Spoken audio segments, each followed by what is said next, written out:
السلام علیکم ناظرین، ایپیسوڈ 27 میں خوش آمدید۔ اس ایپیسوڈ کے آغاز میں آپ دیکھیں گے عصمت خاتون بہت بڑی فوج کے ساتھ دمشق کے قریب کھڑی ہوتی ہے۔ امیر ایوب کہتے ہیں اس کا کیا مطلب ہے؟ جواباً عصمت خاتون کہتی ہے میرے بھائی کی لاش اسی شہر سے ملی ہے، اسے تباہ کرنا غلط نہیں ہوگا۔ جواباً امیر ایوب کہتے ہیں سلطان نور الدین سے بات کرنا ضروری ہے۔ جواباً عصمت خاتون کہتی ہے ہمارے سامنے کیوں کھڑے ہیں، چلیں نور الدین سے بات کرتے ہیں۔ جواباً امیر ایوب کہتے ہیں آپ کی فوج یہاں رہے گی۔ اس پر عصمت کی بہن کہتی ہے یا تو تم ہمارے سپاہیوں کے لیے بھی دروازے کھولو یا پھر ہم دروازے توڑ کر شہر میں داخل ہوں گے۔ یہ سن کر توران شاہ کہتا ہے جب تمہارے سردار کی موت ہوئی تو تمہارے سپاہی کیا کر پائے؟ آپ خواتین کو کوئی حق نہیں کہ آپ ہم سے اس طرح بات کریں۔ جواباً وہ کہتی ہے ہماری خواتین تم سے بہتر ہیں کیونکہ تم عورتوں سے بحث کر رہے ہو، اس کا مطلب ہے کہ تمہاری مردانگی ختم ہو گئی ہے۔ یہ سن کر وہ دونوں تلواریں نکال کر ایک دوسرے کی طرف بڑھنے لگتے ہیں تو امیر ایوب اور عصمت انہیں روک لیتے ہیں۔ عصمت خاتون کہتی ہے ابھی تلواریں نکالنے کا وقت نہیں ہے۔ پھر وہ اپنے سپاہیوں سے کہتی ہے تیار ہو جاؤ، اگر میں غروب آفتاب تک محل سے نہ نکلی تو تم دمشق پر حملہ کر دینا۔ دوسری طرف سلطان محل میں بیٹھے بہت پریشان ہوتے ہیں۔ وزیر عماد آ کر کہتا ہے بورو کی فوج دمشق پر حملہ کرنے کے لیے تیار کھڑی ہے، عصمت خاتون محل آ رہی ہے۔ تو سلطان کہتے ہیں ہماری فوج تیار ہے، کسی بھی وقت جنگ ہو سکتی ہے۔ دوسری طرف صلاح الدین ایوبی اپنے نئے ساتھیوں کے ساتھ ہتھیار بنا رہے ہوتے ہیں، ہر کوئی اپنے کام میں مصروف ہوتا ہے۔ اگلے منظر میں صلاح الدین ایوبی اپنے ساتھیوں کے ساتھ گھوڑے پر سوار ہو جاتے ہیں اور کہتے ہیں ہمارا مقصد شہادت ہے یا فتح۔ دوسری طرف گریگور بھی جنگ کے لیے اپنی فوج کے ساتھ کھڑا ہوتا ہے۔ ادھر امیر ایوب عصمت خاتون کو لے کر محل میں آتے ہیں۔ ہتھیاروں کے پوچھنے پر وہ اپنے ہتھیار اپنی بہن کے حوالے کر دیتی ہے۔ اوپر کھڑا نصر الدین ریحانی سے کہتا ہے سلطان کے لیے قیامت شروع ہو چکی ہے۔ دوسری طرف صلاح الدین ایوبی کا لشکر بھی گریگور کے سامنے آتا ہے۔ صلاح الدین ایوبی گریگور سے کہتے ہیں کیا تم یہاں اس لیے آئے ہو کیونکہ تمہیں ڈر ہے کہ میں اسکلان میں نہ گھس جاؤں؟ جواباً گریگور کہتا ہے صلاح الدین میں پہاڑوں کا جنگجو ہوں، صلاح الدین مجھے قلعوں میں جنگیں پسند نہیں ہیں، ہم یہاں تمہارے ساتھ اپنی جنگ لڑیں گے اور فتح یقیناً ہماری ہوگی۔ ادھر عصمت خاتون دیوان میں داخل ہوتی ہے۔ سلطان کہتے ہیں میں جانتا ہوں تم غصے میں ہو، لیکن تو عصمت خاتون کہتی ہے میں یہاں جھوٹ سننے نہیں آئی، میں اپنا وعدہ نبھانے آئی ہوں۔ میں نے کہا تھا ہم آپ کا مقصد سامنے آنے کا انتظار کر رہے ہیں، اب بیریے کا گھات سے باہر آنے کا وقت ہے۔ تو سلطان کہتے ہیں اس قتل میں ہمارا کوئی ہاتھ نہیں ہے۔ سلطان کے آگے بڑھنے پر عصمت خاتون خنجر ان کے سامنے پھینک دیتی ہے۔ محافظ آگے بڑھتے ہیں تو سلطان انہیں روک لیتے ہیں۔ عصمت خاتون کہتی ہے اب ہمارے درمیان کوئی خونی رشتہ نہیں ہے، اب سے جنگ شروع ہو چکی ہے۔ دوسری طرف صلاح الدین ایوبی گریگور سے کہتے ہیں میں تمہاری طرح خون ریزی کا شوقین نہیں ہوں، میری جنگ اسکلان میں شہید ہونے والے میرے بھائیوں کے لیے ہے۔ میں ایلسز اور عرفا، تم بھی اپنے دو بہترین جنگجو لے کر ہمارا سامنا کرو، جو شکست دے گا اس کی تلوار فتح کی داستان لکھے گی۔ یہ سن کر گریگور کہتا ہے اگر ہماری فوجیں لڑی تو تمہیں زندہ رہنے کا موقع مل جاتا، لیکن اب کوئی راستہ نہیں ہے۔ صلاح الدین ایوبی تلوار لہراتے ہوئے کہتے ہیں اب ہماری تلواریں بولیں گی۔ پھر دونوں طرف سے تین دوڑتے ہیں، وہ تینوں ایک دوسرے پر حملہ کرتے ہیں، ایک زبردست لڑائی شروع ہو جاتی ہے۔ صلاح الدین ایوبی اور گریگور زبردست وار کرتے ہیں۔ گریگور کہتا ہے صرف میں تمہارے خلاف نہیں ہوں بلکہ تمہارے خلاف میرے بھائی اور استاد اعظم کی روحیں بھی ہیں، تم اپنی پوری فوج کے ساتھ مجھے نہیں ہرا سکتے۔ صلاح الدین کہتے ہیں مجھے فوج کی ضرورت نہیں ہے، میں نے ان دونوں کو مارا، میری طاقت تمہیں بھی ان کے پاس بھیجنے کے لیے کافی ہے۔ ان کے ساتھی بھی ایک دوسرے پر حملہ کر رہے ہوتے ہیں۔ لڑتے لڑتے عرفا اپنے مد مقابل کی تلوار نیچے گرا دیتا ہے اور پھر اسے زخمی کر دیتا ہے۔ ایلسز بھی کچھ دیر کے مقابلے کے بعد اس کا ہتھیار گرا دیتا ہے۔ ادھر محل میں سلطان عصمت خاتون سے کہتے ہیں سرداروں کو ہم نے نہیں بلکہ ان کے اپنے سپاہیوں نے مارا ہے، ریاست کے تمام لوگ اس کے گواہ ہیں۔ تو عصمت کہتی ہے اپنے لوگوں کے علاوہ کوئی گواہ نہیں ہے، جن سپاہیوں کو ہم نے اپنے ہاتھوں سے برا کیا وہ کیوں سرداروں کو ماریں گے؟ اس پر سلطان کہتے ہیں کیونکہ وہ غدار ہیں جو آپ کے درمیان گھس آئے ہیں۔ تو عصمت کہتی ہے آپ جنگ کو روکنے کی کوشش کر رہے ہیں، کیا میں اس پر یقین کروں گی؟ تو سلطان کہتے ہیں تمہارے ساتھ ایک بار ہوا ہے، میرے ساتھ 1000 بار، میرے محل میں خون بہا، کیا آپ جانتی ہیں یہ میرے لیے کتنا باری ہے؟ جس نے یہ کیا ہے میں اسے تلاش کروں گا۔ یہ سن کر عصمت کہتی ہے برسوں پہلے بھی آپ نے ایسی بات کہی تھی، مگر افسوس اب میرا اعتبار آپ سے ختم ہو گیا ہے۔ تو سلطان کہتے ہیں اگر تم مجھ پر اس دن یقین کرتی تو آج تم میرے ساتھ ہوتی۔ ہم جب اتنے سالوں بعد اتحاد کے اتنے زیادہ قریب ہیں تو علیحدگی کو زیادہ مت بڑھاؤ۔ جواباً عصمت کہتی ہے میں نے اپنے آخری الفاظ کہہ دیے ہیں۔ یہ کہہ کر وہ چلی جاتی ہے۔ دوسری طرف صلاح الدین ایوبی اور گریگور زبردست حملے کر رہے ہوتے ہیں۔ کافی دیر کے بعد صلاح الدین کا ایک وار گریگور کو زخمی کر دیتا ہے۔ ادھر ایلسی سپاہی کی گردن توڑ دیتا ہے اور پھر اپنی دونوں تلواریں لہراتے ہوئے اللہ اکبر کے نعرے لگاتے ہیں تو پورا میدان اللہ اکبر کے نعرے لگاتا ہے۔ اس منظر کو دیکھ کر لیونارڈ اور اس کے سپاہیوں کو بہت غصہ آتا ہے۔ عرفہ بھی اپنے مد مقابل کو جہنم واصل کر دیتا ہے۔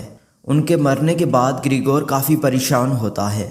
عرفہ تلوار بلند کر کے کہتا ہے فتح کے لیے، فتح کے لیے۔ پھر پورا لشکر بلند آواز میں کہتا ہے فتح کے لیے، فتح کے لیے۔ صلاح الدین ایوبی گریگور سے کہتے ہیں تمہارے پار ٹوٹ گئے ہیں، اب اسکلان میرا ہوگا جب تمہارا سر گرے گا۔ اس پر گریگور کہتا ہے میں تمہاری لاش کو اسکلان سے ملواؤں گا۔ یہ کہہ کر وہ پھر سے حملہ کرتا ہے۔ صلاح الدین ایوبی اس کے حملے سے پیچھے گر جاتے ہیں۔ پھر وہ اٹھ کر دوبارہ سے حملے کرتے ہیں۔ اس بار وہ اس کی تلوار نیچے گرا دیتے ہیں۔ اس پر گریگور لشکر کی جانب دیکھتا ہے۔ پھر جیسے صلاح الدین ایوبی اس کی طرف بڑھتے ہیں تو عمر ملا وہاں آ کر کہتے ہیں رک جاؤ، رک جاؤ۔ یہ سن کر وہ رک جاتے ہیں۔ عمر ملا ان کے قریب پہنچ کر کہتے ہیں اب یہ جنگ ختم ہوئی۔ یہ کہہ کر وہ صلاح الدین ایوبی کے پاس جاتے ہیں اور صلاح الدین ایوبی پوچھتے ہیں آپ یہ جنگ کیوں روک رہے ہیں؟ جواباً عمر ملا کہتے ہیں ہمارے درمیان ایک بڑی جنگ چھڑ گئی ہے۔ جرگے میں آنے والے تمام سرداران کو مار دیا گیا ہے اور بورو آگے بڑھنے کے لیے تیار ہیں اور تمام قبائل نے اعلان جنگ کر دیا ہے۔ یہ سن کر صلاح الدین ایوبی بہت پریشان ہوتے ہیں۔ ادھر عصمت خاتون اپنی بہن کے ساتھ آگے بڑھتے ہوئے کہتی ہے سردار کی سپاہی کی بھی لاش لے چلتے ہیں۔ اتنے میں ملکہ وہاں آتی ہے اور کہتی ہے سالوں پہلے جس شام سے الگ ہوئے وہاں جنگ کے لیے آئی ہو؟ جواباً عصمت خاتون کہتی ہے نور الدین زنگی سے پوچھو، برسوں پہلے جنگ اس نے چھیڑی تھی۔ تو ملکہ کہتی ہے ایسا لگتا ہے تم نے سالوں پہلے سلطان کے بارے میں کچھ نہیں بلایا۔ عصمت کہتی ہے اب مجھ میں صرف دشمنی رہ گئی ہے، میرے یہاں آنے کی وجہ بھی یہی ہے۔ یہ کہہ کر وہ محل سے نکل جاتی ہیں۔ ادھر صلاح الدین ایوبی عمر ملا سے کہتے ہیں جب یہ مصیبت میری تلوار کی نوک پر ہے تو اسے تباہ کر کے مجھے اسکلان حاصل کرنے کی ضرورت ہے۔ عمر ملا کہتے ہیں کچھ ایسے ہیں جو نہ صرف ریاست پر حملہ کرتے ہیں بلکہ آپ پر بھی حملہ کرتے ہیں۔ عمر ملا کی بات سن کر صلاح الدین ایوبی اس لمحے کو یاد کرتے ہیں جب کچھ نامعلوم افراد نے ان کی قرارگاہ پر حملہ کیا تھا۔ صلاح الدین ایوبی کہتے ہیں جنہوں نے میری قرارگاہ پر حملہ کیا۔ اسی دوران گریگور تلوار اٹھا کر کہتا ہے صلاح الدین تمہیں نہیں رکنا چاہیے تھا، اب تم مجھ سے مزید کچھ نہیں لے سکتے۔ پھر وہ عمر ملا سے کہتا ہے چلو برے میدان جنگ کو ہم پر چھوڑ دو اور تم دعا کرو۔ عمر ملا اس کی بات کو نظر انداز کر کے صلاح الدین ایوبی سے کہتے ہیں ان غداروں کی وجہ سے عالم اسلام خطرے میں ہے، ان کو ختم کیے بغیر ہم کچھ نہیں کر سکتے۔ ان کی باتیں سن کر صلاح الدین ایوبی کہتے ہیں میں نے یہ جنگ ختم کر دی ہے۔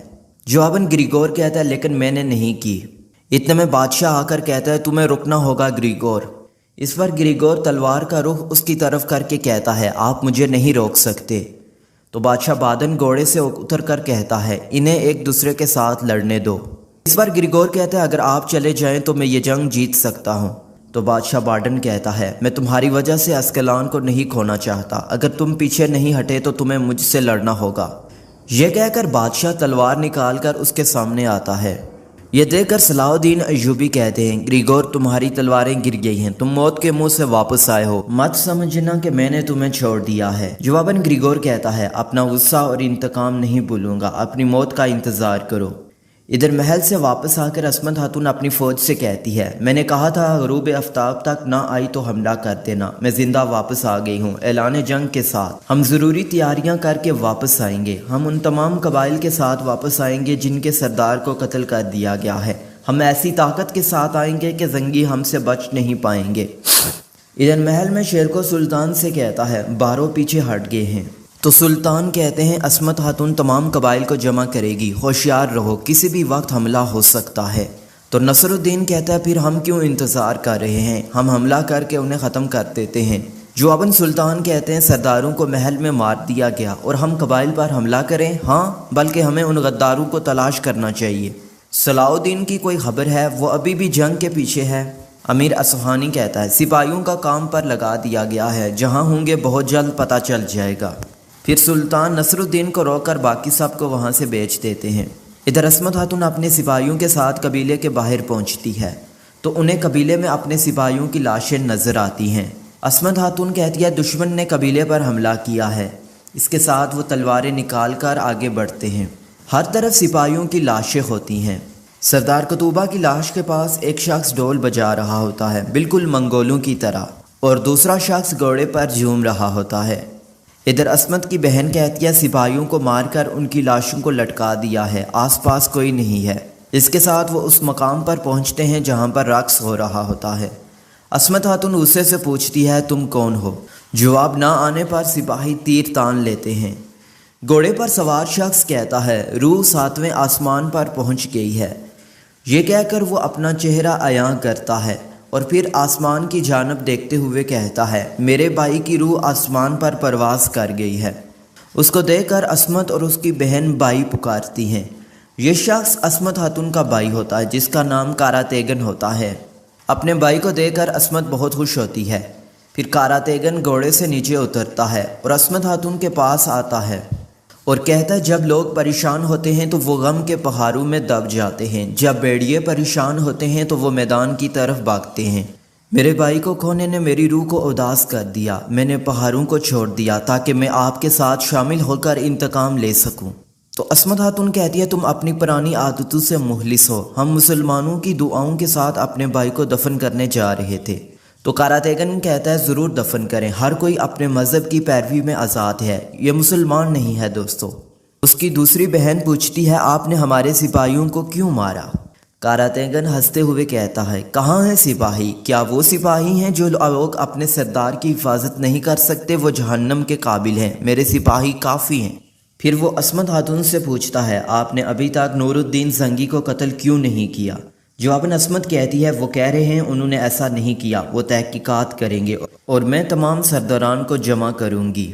کارا تیغن کہتا ہے اب سے ہم اپنے انتقام کے لیے آپ کے حکم پر عمل کریں گے۔ ادھر نصر الدین سلطان سے پوچھتا ہے آپ مجھ سے سوال کیوں کر رہے ہیں؟ تو سلطان کہتے ہیں اغوا کرنے والوں کی شناخت کا ابھی تک معلوم نہیں ہو سکا۔ نصر الدین کہتا ہے ایسا لگتا ہے وہ سونا لے کر کام کرنے والے ڈاکو ہیں۔ سلطان کہتے ہیں لیکن کوئی بھی ڈاکو میرے دیوان میں سرداروں کو مارنے کی ہمت نہیں کر سکتا۔ یہ سن کر نصر الدین کہتا ہے میرا فدائیوں سے کوئی لینا دینا نہیں ہے۔ جواباً سلطان کہتے ہیں شاید آپ کو یہ بھی نہیں معلوم کہ آپ کس کے ساتھ کام کر رہے ہیں، شاید ان کو معلوم ہو، ان سے پوچھو۔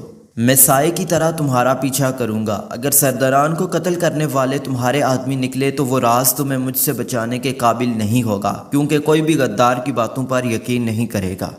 ناظرین یہاں پر یہ ایپیسوڈ ختم ہو جاتی ہے۔ اگر آپ کو ہماری ویڈیو اچھی لگی ویڈیو کو لائک کریں، چینل کو سبسکرائب اور کمنٹ باکس میں اپنی رائے